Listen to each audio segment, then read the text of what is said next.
All right, everyone. Good morning. My presentation is going to be on sickle cell anemia.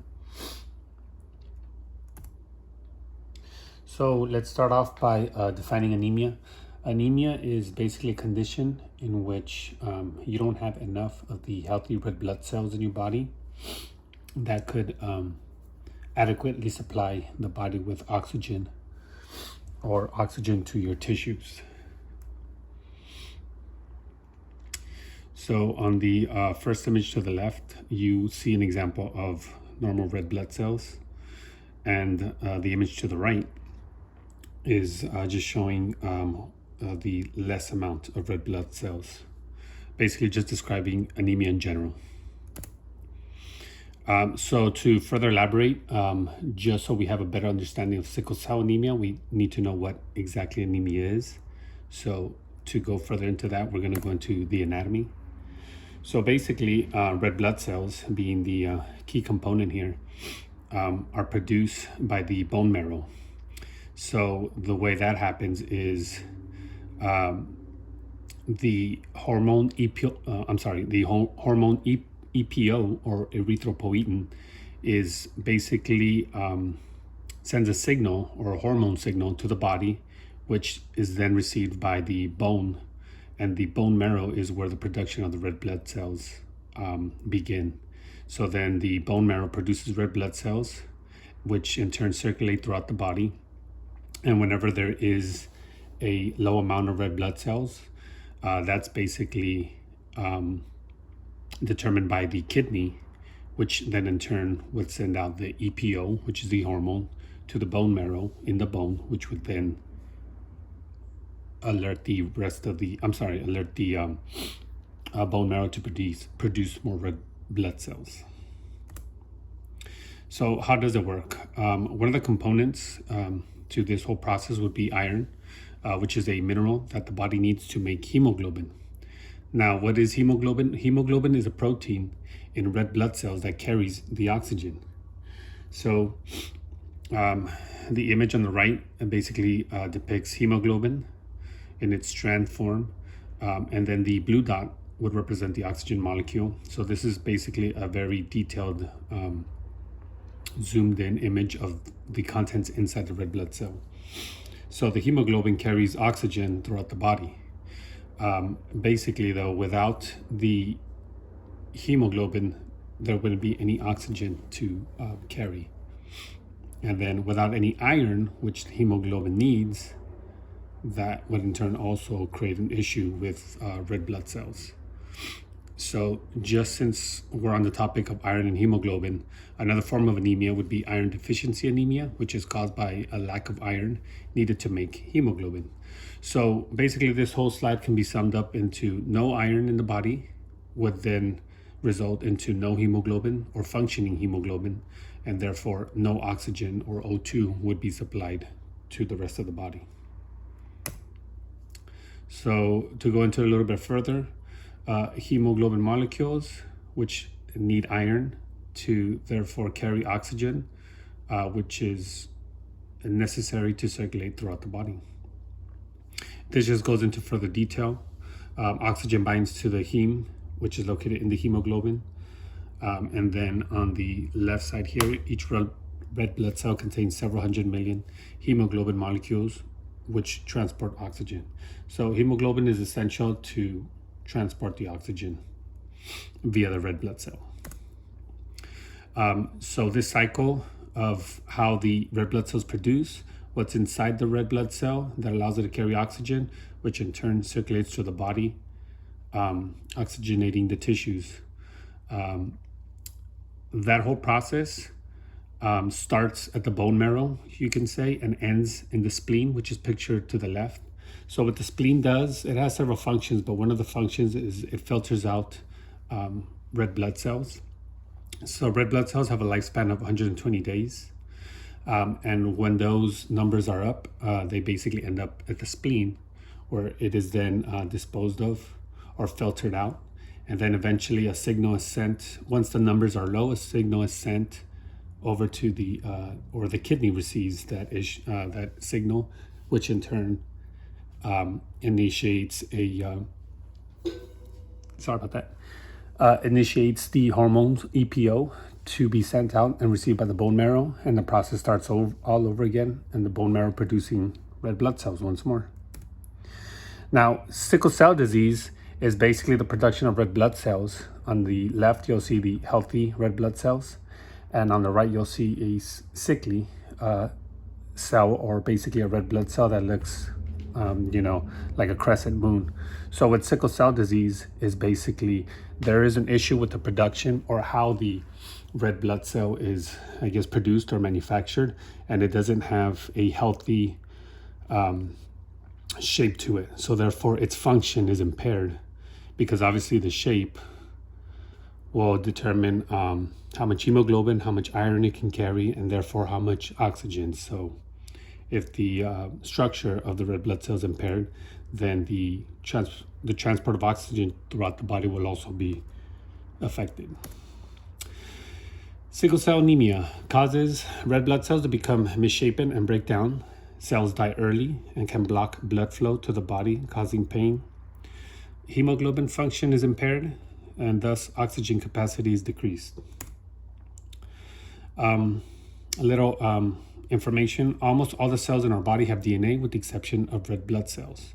So the kidney, the bone itself, the spleen, all contain DNA, with the exception of the red blood cell, which is the main focus of sickle cell anemia, or anemia in general. Now, the etiology behind sickle cell disease would be erythropoiesis, which is basically the production of red blood cells.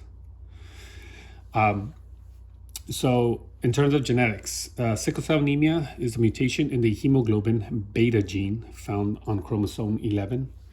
A child must have 2 copies of the trait to have the disease.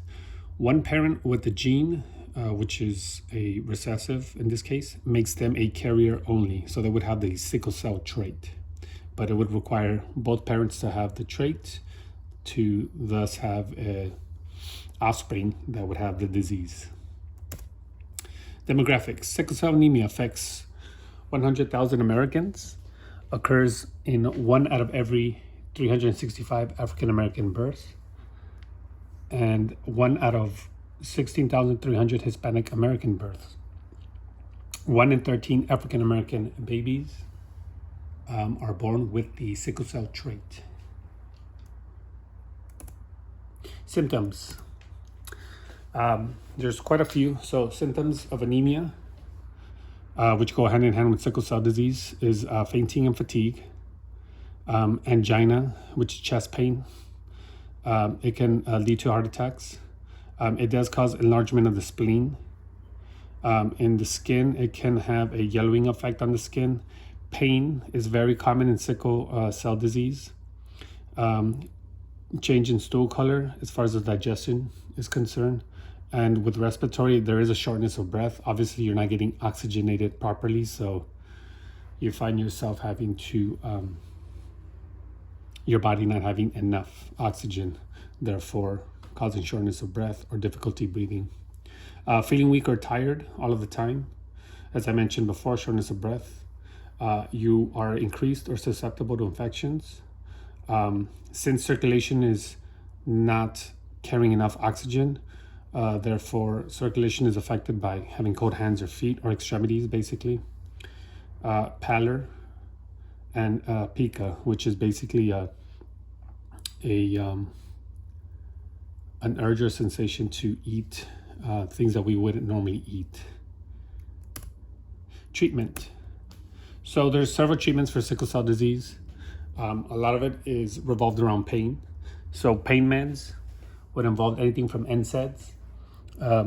Stronger medications would be opioid medications, just because the pain can be unbearable at times from the tissues not getting adequate oxygen. Tylenol would be one, corticosteroids as well. And in some cases, antidepressants are also prescribed along with muscle relaxers and anticonvulsants. Having iron-rich foods can help. Liver, beef, broccoli, potato with skins, and iron-rich fortified foods such as cereal. The pills down here are iron pills. And one of the main treatments would be blood transfusions. And in extreme cases, they will do a bone marrow transplant. And all this is basically just to address the symptoms of sickle cell anemia. With regards to artificial intelligence, there are several articles I found, one of which was this one here. So in March of this year, researchers developed a decision support system that relies on expert opinion to better control pain management in anemia patients. Artificial Intelligence Supported Anemia Control System, or the ASACS, was developed at Okayama University in Japan. ASACS showed a high prediction accuracy with correct classification, or in other words, directions matching those of physicians, rates of 72 to 87%. So basically, in layman's terms, they allowed AI to receive all the data that was collected in previous histories, everything from hemoglobin levels to mean cellular volumes. They inputted all this information into a computer system along with specifics regarding each client. And the system was able to determine or basically come to the same result or conclusion as a working physician, up to 72 or 80%.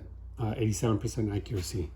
Basically, it compared the same actions that a experienced physician would have in treating the anemia symptoms, and it basically, the computer came with the same result.